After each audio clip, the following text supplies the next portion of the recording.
Now, touchdowns, this is Mike Evans all by himself. And Mike Evans has been incredible. 105 touchdowns. Chris Godwin's second with 39.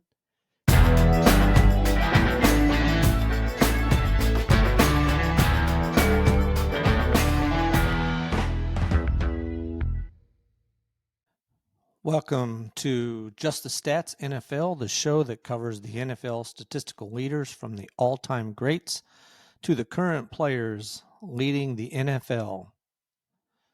I'm Ernie Jennings, your host, and it's time to move on from the NFC North to the NFC South. I'll be covering every team in the NFL. We're down to the last 8 teams, 30 days until the regular season starts. Can't wait. But today we're going to look at the Tampa Bay Buccaneers, who finished first in the NFC South. They finished with a record of 10 wins, 7 losses. At home, they were 5 wins, 4 losses. On the road, 5-3, and in the division, 4-2. So basically a winning record wherever they played, home, road, whatever. Unfortunately for them, in the wild card round, they lost to the Washington Commanders in a close game, 23-20.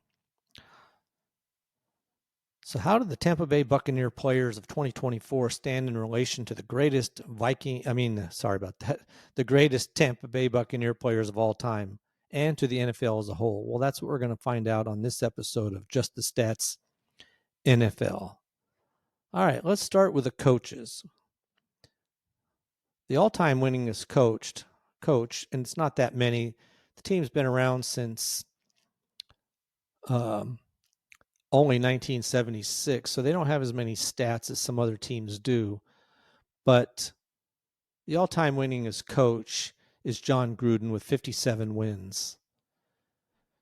Only one coach has a winning percentage over 600 with 633. That was Bruce Arians from 2019 to 2021 when he was 31 wins and 18 losses. Everybody else has just a really close record. Tony Dungy was second with 54 wins, so John Gruden just passed him. Tony Dungy had 54 wins.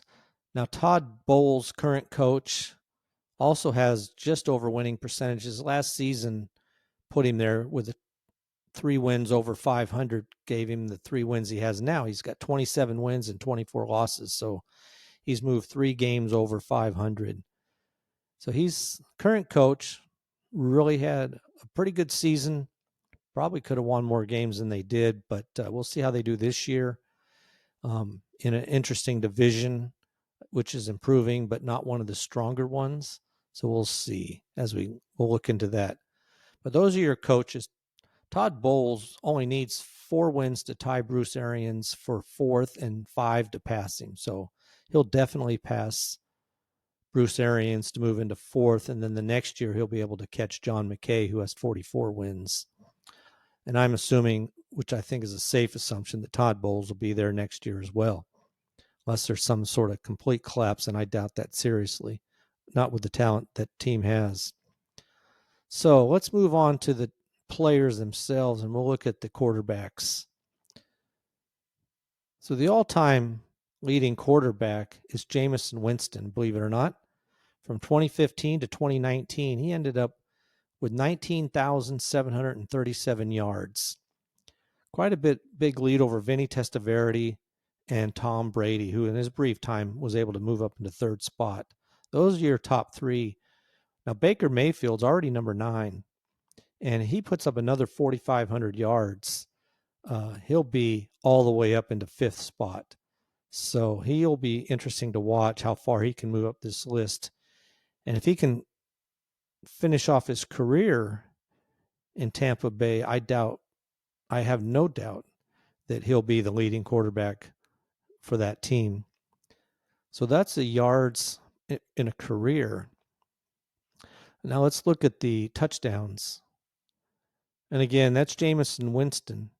121, but Tom Brady, not far behind with 108. The only 2 that have more than 100 touchdowns passing. So those are the 2 leaders there in that category. Now, none of these totals, obviously Tom Brady is one of the all-time greats when you throw in all the Patriot games. But he got, the vast majority of his yards there. I mean, he finished first in the NFL all-time in passing yards at 89,214. And with Tampa, he had 14,643. So you can see that he had the vast majority of his yards and touchdowns all came with New England Patriots. So he had 108 touchdowns, Tom Brady did, and he had 649 in his career. So he had 541 of those with New England. And that is, again, the all-time record.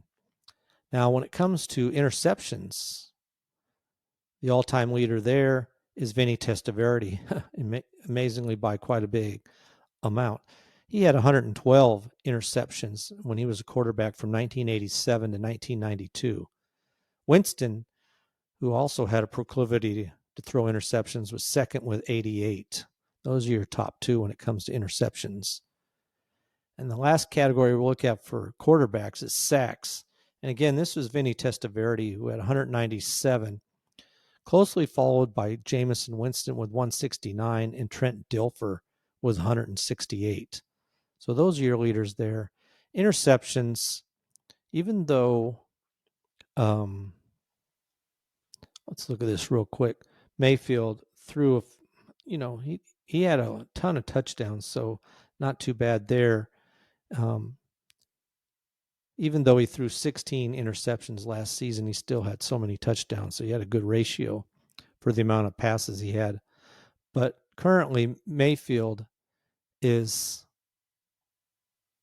10th with 26 interceptions for the Tampa Bay Buccaneers. So it's likely that if he had 16 again, he's going to move up quite a bit up the list to pass Brad Johnson for 7th. So that's about as high as he's going to get.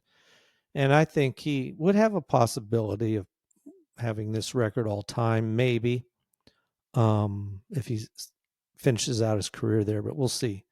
Now, like I said, for sacks, again, it's Vinny Testaverde. Baker Mayfield's already 7th with 80. So this is a category where he's definitely going to climb up the list, and we'll see how far he gets this year. Not a category you want to get on, but he'll probably break 100, and that would put him in 5th place all time as far as sacks go by for a quarterback. So right now you got a little bit of Vinny Testaverde and Jameis and Winston at the top, but Baker Mayfield definitely has a chance to set all the best records, the yardage, the touchdowns in his career as he moves forward. And it won't even take that many years to do it, I wouldn't think. Let's look at running backs. Well, here you don't have anybody that's too high on this list, so you have some chances that some of these newer guys can get up this list at some point. James Wilder from 1981 to 1989 had 5,957 yards rushing. So really no running back with a great amount.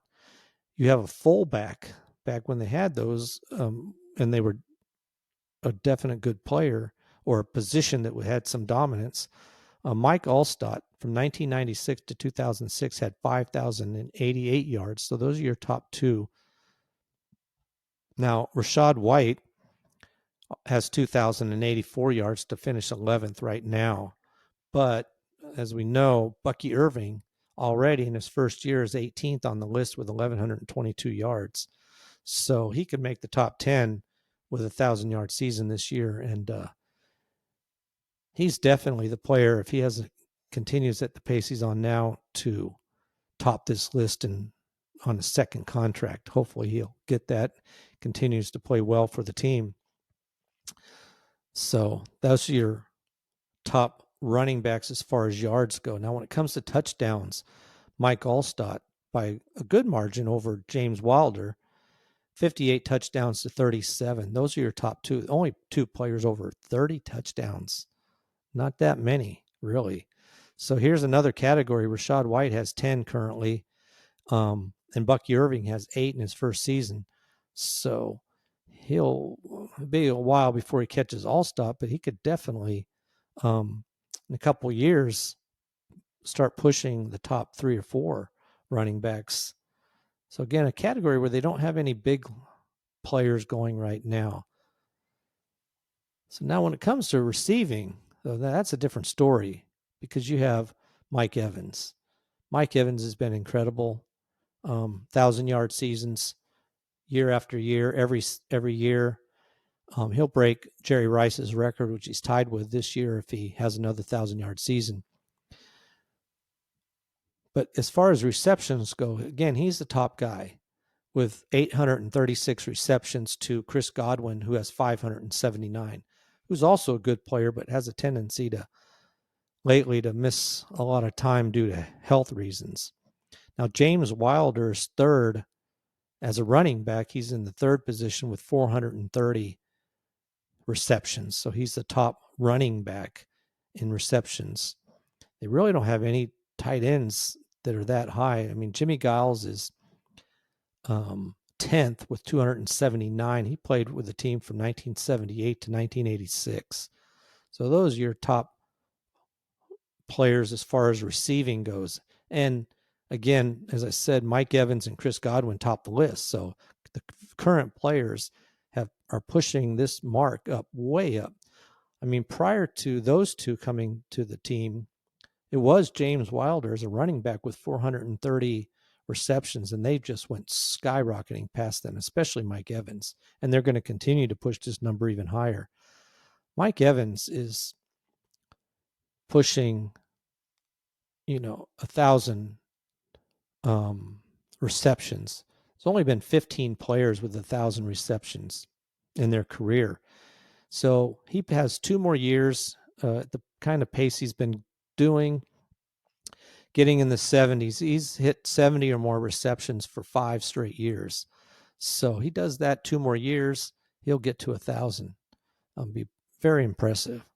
It may take a little bit more than that. He needs 164, so he'd need about 82 receptions a season to get there. But he has a chance in 2 years to be the 16th player to hit the 1,000. Even though I do believe DeAndre Hopkins, for one, and is going to also get up there. So, and Davante Adams, there's another couple of players that are looking to hit the 1,000 reception mark. But still, quite an incredible season that Mike Evans has had. Last season, he averaged 15.2 yards a catch, which is how you can get to 1,000 on so few catches. When you're averaging 70s as far as receptions, you got to have a pretty good yards per reception amount. When it does come to yards, total yards, he has 12,684 yards receiving, which is the most over Chris Godwin again, who has 7,266. The previous high had been set by Mark Carrier from 1987 to 1992 with 5,018. So those two players have just crushed that number.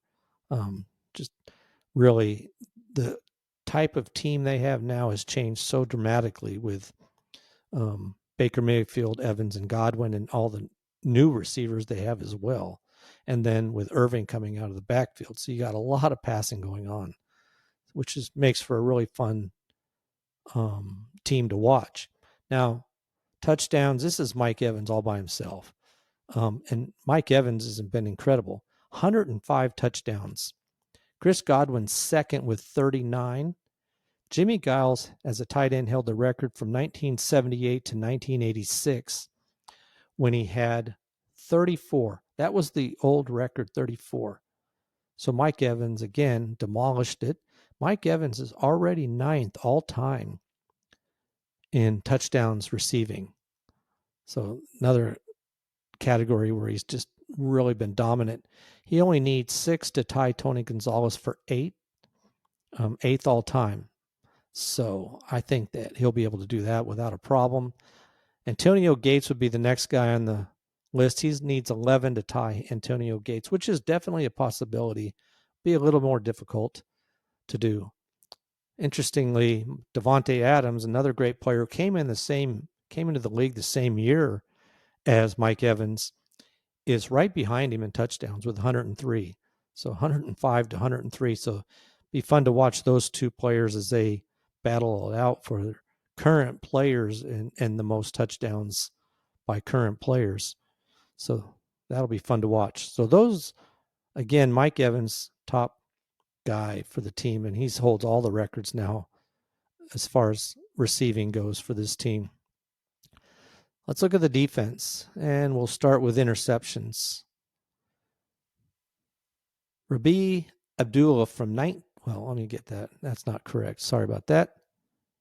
Actually, Ronde Barber, that makes more sense, leads the team with 47 interceptions. He did that from 1997 to 2012. Has a pretty good margin over Donnie Abraham, who was with the team from 1996 to 2001 with 31. Those are your top two. And currently, well, it was Lavonte David. And let me check that out real quick. Yeah, Lavonte David is the top current player. He has only 13. And he's been on the team for 12 years, 13 years, seasons. So he's not going to do much here. I don't even think he can move up one spot. He'd have to jump up to 17.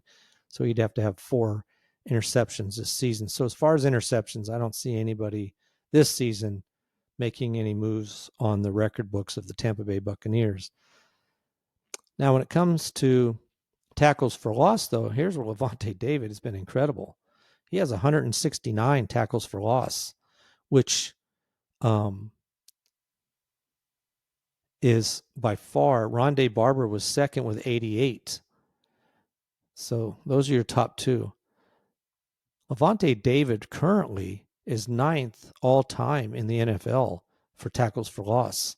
So he's had an incredible season when it comes to tackles for loss. And he's actually, there's 3 players in 6. He'll jump from 9th to 6th. All he has to do is have 3 tackles for loss, and he'll move all the way to 6th. And then Julius Peppers is in 5th with 175, and Aaron Donald with 176 is 4th. So he definitely has a chance to move as high as 4th place all time in tackles for loss. In 3rd place currently is Calais Campbell, who is also still playing. He's trying to move up past J.J. Watt for 2nd place all time.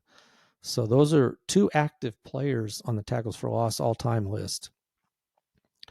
So that's a character we'll want to watch, Lavonte David, and see how many games it takes him. Maybe 1 game, 2 games, 3 at the most, I would think, to move into 6th place all-time. Now, sacks all-time, this is Leroy Selmon. Great player, had 78.5 sacks. Warren Sapp was second with 77 sacks. Leroy Selmon played from 1976 to 1984, and then Warren Sapp from 1995 to 2003. Those are your top 2 players as far as sacks go. Currently, Lavonte David, again, is leading the team. So while he's great in the tackles for loss, sacks, he's got 39 in his career. So he doesn't really get too many sacks per season. So I don't see him moving too far up the list. After him, I'm looking for somebody else that might, Vita Vea. But again, he's been not in the league quite so long. Since 2018, he's been with the team. Vita Vea has 30.5. So this isn't a department where they have anybody really standing out as far as sacks go. So we'll see what this season brings for the defense. All right. That's your defense, and that's your all-time career records. Let's look at the single season records and see where some of these players stand. Well, again, this is Tom Brady briefly in his brief time with a team has 3 of the top 4 spots. Pretty incredible. Tom Brady passed Jameis and Winston, who had the record with 5,109 yards in 2019. And then Tom Brady came along in 2021 and had 5,316 passed him by a couple hundred yards. Those numbers are so impressive, whereas running backs don't have any great spot on the record books. And then, of course, Mike Evans is making some records all time in the NFL in receiving. Tom Brady, with the 5,316 yards, was number 3 all time with that total in a single season. And even Jameis and Winston's number 10 all time with his 5,109. Only 15 times has a quarterback thrown for more than 5,000 yards in the entire history of the NFL. So that's very impressive. What's equally impressive is that Drew Brees did it 4 times. 5 times, make that 5 times. So 5 of the 15 belong to Drew Brees by himself. Very incredible quarterback. So Baker Mayfield had quite a season. He finished 5th all time with 4,500 yards. So that's pretty incredible. Now, when you're looking at his numbers, get this over here. This past season, he finished 3rd. Baker Mayfield did in the NFL, 3rd behind only Joe Burrow and Jared Goff. Jared Goff had 4,629, so not too far behind. But Joe Burrow had a big lead with 4,918 yards. So those are your top 3 quarterbacks as far as yards go. Now, when it comes to touchdowns, here again, Baker Mayfield almost caught Tom Brady. Tom Brady holds the record he set in 2021 with 43 touchdowns in a single season. This past season, Baker Mayfield had 24. I mean, in 2024, he had 41 touchdowns. So very impressive. In fact, threw touchdown at a higher percentage rate. Tom Brady had thrown a touchdown at a 6% rate. Baker Mayfield did it at a 7.2% rate. So really impressive. And with those touchdowns, again, Baker Mayfield tied for 2nd with Lamar Jackson with 41, and Joe Burrow had 43. So those 3 were the only quarterbacks with 40 or more touchdowns. Puts Baker Mayfield in some good company. He has really blossomed in Tampa Bay, and you know for a fact Cleveland would just die to have him back on their team with all the kind of stuff that's going on with them. Now, when it comes to interceptions in a single season, Vinny Testaverde had 35 in 1988, 35 touchdowns. Jameis and Winston tried to catch him in 2019 when he had his 5,100 yards. He had 30 interceptions, which is terrible, really. Just to show you, interestingly enough, that year, Jameis and Winston was incredible. I mean, he was throwing 33 touchdowns, but he had 30 interceptions. So the year that he had 5,000, like I said, there's only 15 players that have had 5,000 or more yards passing, and his total was 10th highest. While Tom Brady, when he was putting up his 5,300 yards, he had 43 touchdowns, but only 12 interceptions. So you could see Jameis and Winston was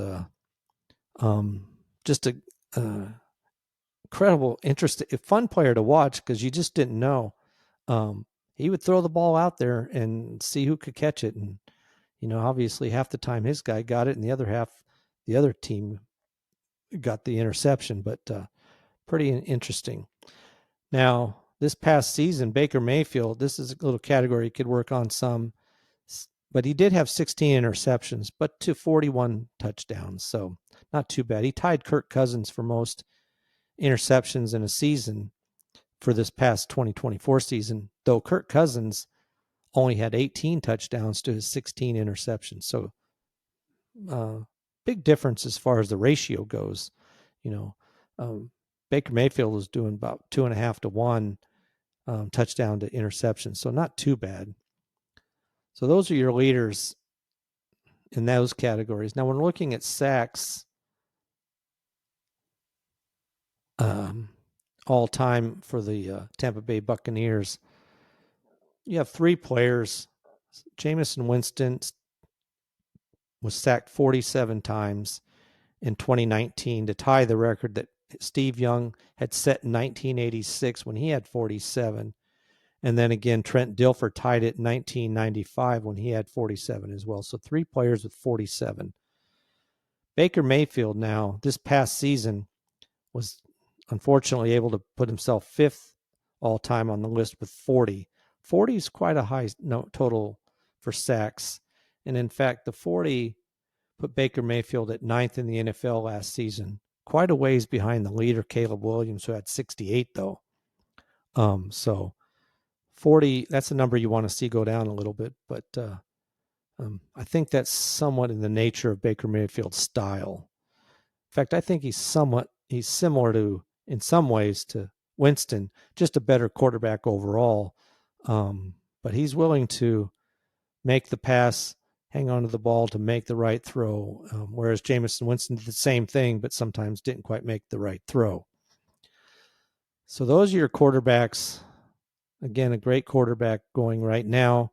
Mayfield's really been putting up some excellent numbers. Let's look at single season as far as rushing goes. This is James Wilder, 1984. So this has been the record for quite a long time now, 30 years, 40 years. Make that 40 years. James Wilder has held this record of 1,544 yards rushing in a single season. That is the record. Now, Bucky Irving was able to place himself 10th all-time on the list with his 1,122 yards. I don't know if he can catch this number. He might be able to, but we'll see. That's a little. I think that's a number that may be kind of out of Bucky Irving's reach. We'll see. But with 1,122 yards this past season, Bucky Irving was able to finish in 10th place rushing wise. Incredibly, there were 16 running backs that had 1,000 or more yards, which, as I was saying in an earlier podcast, that used to be a standard that you wanted to try to reach. But when you have half the teams have a player that's making 1,000 yards, it kind of makes you think maybe something like 1,500 yards, especially if they add another game to the season. A higher number needs to be a standard of excellence. But still, 1,122 is not bad. He averaged 5.4 yards a carry. That's pretty good. Now, when it comes to touchdowns in a single season, James Wilder, again, the same year, 1984, had 13 touchdowns rushing. That's the most ever. Bucky Irving last season had 8 to tie for 8th all-time as far as Tampa Bay goes. So 8's not too bad, you know. Last season, Derrick Henry, Jamar Gibbs, and James Cook all had 16 touchdowns. So that's impressive. So Bucky Irving finished right in the middle of the pack at 15th as far as with his 8 touchdowns. So those were your leading rushers. Definitely Bucky Irving's a guy to watch. He has a chance to maybe improve on his numbers this next season. We'll just have to watch and see. Now, looking at the receivers. So despite Mike Evans consistently being as far as yardage goes and so forth, he does not hold the record for receptions in a single season. Amazingly, Keyshawn Johnson in 2001 had 106 receptions. Chris Godwin in 2022 almost caught him with 104. Those are the only 2 times a receiver has had more than 100 receptions for the Tampa Bay Buccaneers. This is a team with one of the fewest totals like that. I think the Chicago Bears might be another one where you have so few people who have 100 receptions. Only 2 times it's even happened. Chris Godwin, Mike Evans were close. They're the only 2 even in the 90s. So you have Chris Godwin with 98, Mike Evans with 96, and then Mark Carrier with 86 was the high total until Keyshawn Johnson set the record. So this is a number you would think, especially if Chris Godwin, who catches a lot of shorter passes, if he could just stay on the field for an entire season, he would have a chance to break that record. But we'll see this next season. Now, this past season, only Mike Evans, I'm sorry. Mike Evans had 74 to lead the team with 74 receptions. So, again, really not as impressive when it comes to that. And that just put him way down the list at 28th. Amazingly, 28 on the list. He still was able to get 1,000 yards, just barely crossing the 1,000 yards with 1,004 yards. And we'll look at that now. The yardage, all-time yardage is Mike Evans, though. In 2018, he had 1,524 yards, averaging 17.7 yards a reception. Really impressive. He had broken a record that had been around for 29 years, so that was something to see. Mark Carrier in 1989 had 1,422 yards. Those are your top totals. So again, you have quite a variety of players here. Vincent Jackson in 2012 is third. Chris Godwin in 2019 had 1,333. And then you have Mike Evans again in 2016. So you can obviously you're going to see Mike Evans because he's always getting 1,000 yards. But this past season, again, as I said, he had 1,004, which is good enough only for 28th on the list all time for the Tampa Bay Buccaneers. And with 1,004, he finished 23rd in the NFL. Incredibly, here's again the thing about the 1,000 yards. 24 players in the NFL had 1,000 or more yards. That's incredible. So again, you think the standard needs to be a little higher than 1,000, but there were 24 players, and then you had 3 with 10 or only 10 or less yards away from that. So we'll see how many this year get to 1,000 yards, but it's this number that can be reached, seems to be readily. Now, when it comes to touchdowns in a single season, obviously, when I've already talked about how amazing Mike Evans has been in his career as far as touchdowns go, Mike Evans holds the top 6 spots when it comes to touchdowns in a single season. 2021, he had 14. That's the most they've had. This past season, he had 11. So with 11, he was 4th in the NFL. Jamar Chase led the NFL in receptions with 127, in yards with 1,708, and in touchdowns with 17. So he had a big lead. Terry McLaurin was second with 13. Amon-Ra St. Brown had 12, and then Mike Evans had 11. So very impressive numbers for Mike Evans when it comes to receiving. All right. Now, looking at the defense, that'll be our last thing to check out here. We'll start with interceptions. And as far as interceptions go, get to that real quick here. Ronde Barber had 10 interceptions in 2001. That's a good amount. And in Cedric Brown in 1981 had 9. Those are your top 2 players when it comes to interceptions. Not quite high enough to make the all-time list, but 10s, you get double digits in interceptions. You're doing something there. It really is impressive. Looking at the defense this past season, as far as interceptions go, I tell you, every time I want to bring up the interceptions, when I get to the defense, it always wants to do something different than what I wanted to do. So Kirby Joseph for Detroit had 9 interceptions. That was the most. And then Xavier McKinney for Green Bay had 8. Those are your top 2 players as far as interceptions go. And let me find I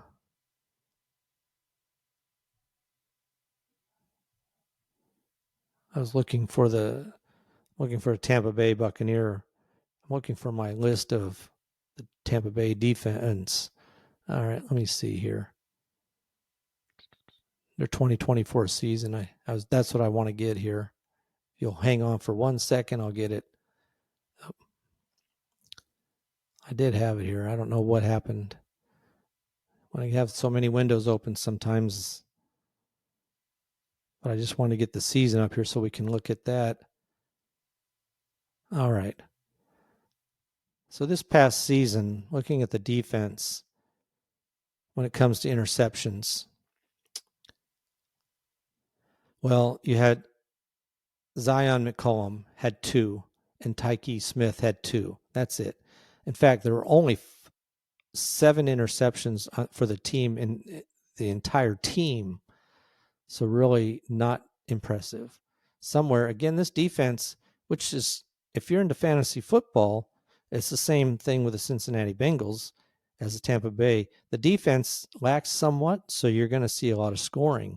So if you're into fantasy football, you love Baker Mayfield, the receivers, Bucky Irving, because you're going to see them out on the field and you're going to see Baker Mayfield throwing the ball a lot. So that's something fun to watch. Now, when we look at tackles for loss, Lavonte David, as we've already talked about, dominates in that category, and he's already on the all-time top 10 list. But in 2013, he had 21, which he broke the record he had set the year before with 20. In 2012, he had 20. So he's 2 times he had 20 or more. Warren Sapp in 2000 also had 20. Those are the top numbers. So that's pretty impressive. Good numbers. And to show you, Yaya Diaby had 13 tackles for loss this past season.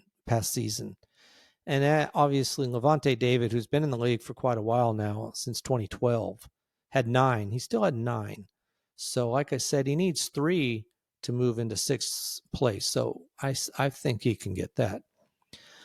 But those are your top players. Diaby had 13. Cansey had 11 to lead the team. And when it comes to sacks, all time, Shaquille Barrett in 2019 had 19 and a half sacks. Had a big lead over Warren Sapp, who had 16 and a half. And then I don't always do this, but Simeon Rice, just to show you how good a player he was, he had the next 3 spots. In 2005, he had 14. 2003, he had 15. And 2002, he had 15 and a half. So very consistent numbers he had. But Shaquille Barrett with 19 and a half is the best the teams had. Now, this past season, sacks were kind of split up, but nobody really stood out. Cansey had 7.5. Vita Vea had 7. Those are your top 2. And then Lavonte David had 5.5. So those are your top 3. So it's an area where they don't have anybody dominating on defense right now. Interceptions, sacks, tackles for loss, any of those categories. So you might see some improvement, maybe with some new younger players, and we'll just see how that goes. All right, well, that is the team. So what did we say about the team going into 2025? Well, the odds makers have them at 9.5 wins, which is what they had last year, or they had 10.5, I think, and they didn't quite make it. They only had 10 wins. So I do think that they can get to 10 wins again. Now, whether that's good enough to win the division this year is another story, and we'll talk about that after we've looked at the entire division. But as far as the odds with them at 9.5 wins, I definitely think they can get to 10 wins. Despite losing their offensive coordinator with Liam Cohen to the Jaguars, Josh Grizzard moved up from the pass game coordinator to the offensive coordinator. So you have continuity to some degree. He was within the system. He knows how it went. So I don't expect Cohen leaving to be a major issue for the team. Their overall strength of schedule is somewhat in the middle of the pack, but it's the 14th easiest. So it's not that difficult. Now they have tried to, like I was saying, this past season, their defense lacked somewhat. So they've tried to add some edge rushing power and depth in their secondary. So you might see some more interceptions, a few more sacks, and so forth, which will be an improvement. And then again, Bucky Irving, back for his second season. Obviously, you would expect an even better season than he had in his first season. So I don't think 10 wins is anywhere out of the line for this team going into the next season. Now, when you're looking at them from a fantasy outlook, who do you want to pick up off this team? Well, you got quite a few. I mean, Baker Mayfield to start with, he was quarterback 5 last season. I mean, now he had some career numbers, but so you have to wonder, is he going to drop a little bit? He had 4,500 yards passing last season. Some of the projections are more like 4,200 yards, 32 interceptions instead of 41. But who knows? He could still hit 40 again. If he can cut back on the interceptions, that's helpful. But he'll definitely, I think, be a top 10. And one category that you don't see mentioned a lot is rushing. Baker Mayfield rushed for 378 yards last season. Not too bad. So, for example, I mean, Josh Allen rushed for like 531, so he's not too far behind that. So he's kind of a sneaky runner. He had 3 rushing touchdowns on top of the 41 he had throwing. So that really helps his fantasy stats. So he's a quarterback that you can see going as early as the 5th round by some. I wouldn't pick him up. And he's quarterback 7 right now and going around the same time as Bo Nix and Kyle Murray. So it's just it kind of depends if you want to gamble, like say on Bo Nix having a better season than he had in his rookie season, or if you want a little bit more of the stability that Baker Mayfield has, then you might want to go with him. And Kyler Murray, again, could be he could be good. He's been a little too up and down, good game, bad game type of thing. Whereas Baker Mayfield's pretty steady, and you know he's going to throw the ball. So if he drops, to the 6th round, he's definitely somebody you want to grab. He's been going around the 6th, end of the 6th, early 7th. So you wait. If you see him around that point and it's time you probably want to grab him if you haven't grabbed a quarterback earlier. Now, when it comes to running backs, obviously Bucky Irving is somebody you want to look at. I mean, he led the team in rushing, so that's impressive. And then even he had 47 receptions as well. So he had another 392 yards receiving. So he's very interesting player to watch. He had 8 rushing touchdowns, none receiving.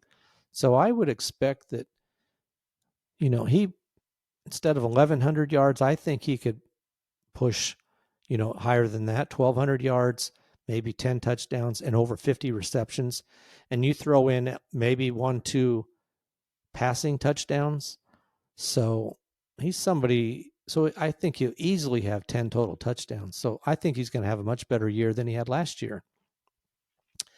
He's been he's been the 28th player off the board. So going in the early 3rd round right now. So if you're somebody who's picking the beginning of the 3rd round, you might want to grab him, because if you don't, you're not going to see him by the time you pick again. If you in the middle of the 3rd round, you might gamble and see if he drops to you. But early 3rd round, you might want to grab him.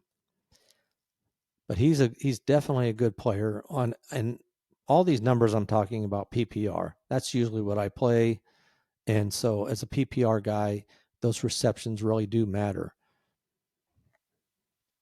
Same as a quarterback as far as PPR goes. Now, wide receivers, again, Mike Evans has been going about 31st off the board, middle of the 3rd round, because he's just a guaranteed kind of guy. And despite the fact that he doesn't get as many receptions, like I said, in the 70s, he's still getting 1,000 yards and he's still getting 10 plus touchdowns. The touchdowns is where he really stands out. It really helps his numbers jump up. So he's, again, somebody in the 3rd round. If you want him, if you're late 3rd round, you might not get him. So it just kind of depends where you pick. Now, the other players, say Chris Godwin, he's already hurt. He just had some issues with his ankle and different things. So when he's healthy, he gets a lot of catches. He plays a different role. That's a short intermediate passes versus what Mike Evans is getting. So in PPR, he can really stand out. He's been getting picked up in the middle of the 6th round sometimes, but I think he might be dropping a little bit just because of his health issues. But, if you're interested in him and he may not stand out for you right away, you could pick him up, and then if you have the room, stash him a little bit. And if you do something like that, let's say he doesn't really get going right away, the third wide receiver they have is their rookie, Emeka Egbuka. Now he's their first round pick. You picked him in the first round, so they want to get him out there on the field, and he should immediately be able to step into the slot. Again, this is kind of the same spots that Godwin's in, the short to intermediate passing game and so forth. Let's say that Godwin can't play. He's a guy you could pick up way in the 11th round. He's being drafted around the 116th point. So he's somebody that possibly could just jump off this board either early in the season or maybe later. And you still have McMillan too. But I don't know. I think that this rookie they just picked up, Egbuka, hopefully I'm saying that correctly, will be a guy they're really looking at. I mean, I like the way Tampa Bay is thinking ahead. I mean, as great as Mike Evans is, he's got to slow down sooner or later. So they've already, and same with Chris Godwin, but they've already got these 2 young wide receivers to just step in right behind him. Now, when coming to tight ends, here's a tight end, Cade Otton. He's not even being drafted in a lot of times, but he still finished in the top 10, I believe it was, somewhere around there as far as tight ends. So if you're somebody that wants to rotate tight ends, you don't pick up one of those, the top 3, say, McBride or Bowers or Kittle, and you're just going to wait. Otton's an easy one to pick up off the waiver wire or your last pick of your team, and just pick him up, and you pick up one other guy, one other tight end, and you just kind of rotate them depending on who they're playing. But he's been sneaky good, and he's just not even being, like I said, he's just sitting on the waiver wire most of the time. So you got a lot of players for the Tampa Bay Buccaneers that are fantasy relevant. So they have a good team. They're going to have a fun team to watch.